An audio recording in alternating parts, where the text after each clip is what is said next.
forward with the side stick. Looks good. Roger. I've got a blowout. Vapor 3. Get your pitch to 0. Pitches out. I can't hold altitude. Correct. Do they go?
So therefore, to say that jet traffic was what was causing the amount of persistent jet contrails over Mendicino County was not the airline traffic and their flight routes, because we very seldom would see persistent jet contrails from the flight routes that these planes take almost every day.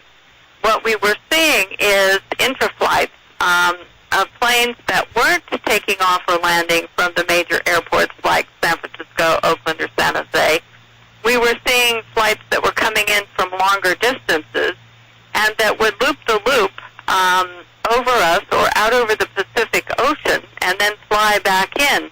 And you could see the X's and the loops that they were performing on the map. You can actually look at the flights. And these are the flights that we were seeing and still see over Mendicino County that go in every direction, circle our county constantly, and put us in a maze of persistent jet contrails and man-made clouds. And these maps that I provided for you are maps that are actual FAA maps from Congressman Thompson.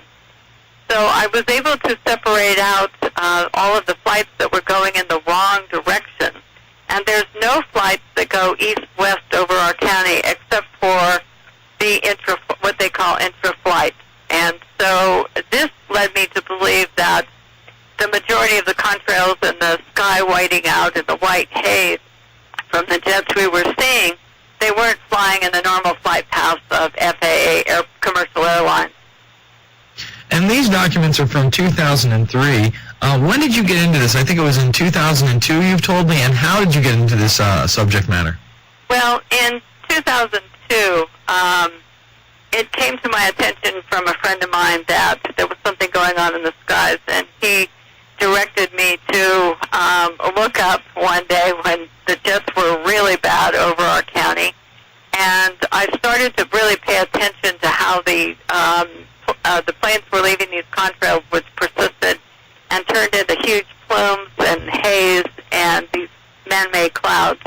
And from that day forward, April 27th, 2002, I started to do a lot of research to find out exactly what I could find out about this and what was happening. And it's been a really long road. I mean, you started just kind of as a citizen activist and ended up speaking in front of the United Nations. Can you tell us about that experience? Yes. I started to study the problems with persistent jet contrails, having them turn into man-made clouds that were exacerbating global warming, changing our climate, and negatively impacting natural resources. And I really started to look at the NASA studies and other university studies on this subject. And when I began to feel that they were really going to impact human health, agriculture, crop production from the man-made clouds, stopping the photosynthesis process from working as well as it should, that means direct sunlight hitting the earth, I began to think and began to speak out in many places. And at this point, a woman called me from Connecticut and came to visit and then asked me if I would like to speak speak at the United Nations Conference on Climate Change in 2007. And so I received an invitation to be a keynote speaker and to also speak on a panel at the United Nations on this topic.